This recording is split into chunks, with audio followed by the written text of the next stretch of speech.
70-80 টাকা দিয়ে হাত মোজা পা মোজা কিনে পড়লেই পর্দাশীল হয়ে যায় না। আবার পর্দাশীল হয়ে যায় না কালো কাপড়ে সারা শরীর ঢেকে নিলেও। তবে প্রকৃত পর্দাশীল হতে গেলে এই উপকরণগুলো বাদ দেওয়া যায় না।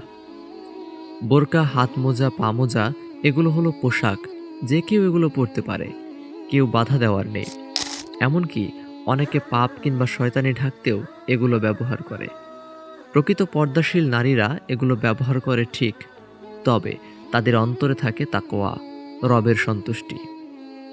তারা কেবল এগুলো ব্যবহার করে গায়রে মাহরাম থেকে নিজেদের গোপন রাখতে, রবের দেওয়া বিধান পালন করতে, নিজেদের উন্মুক্ত করতে নয়।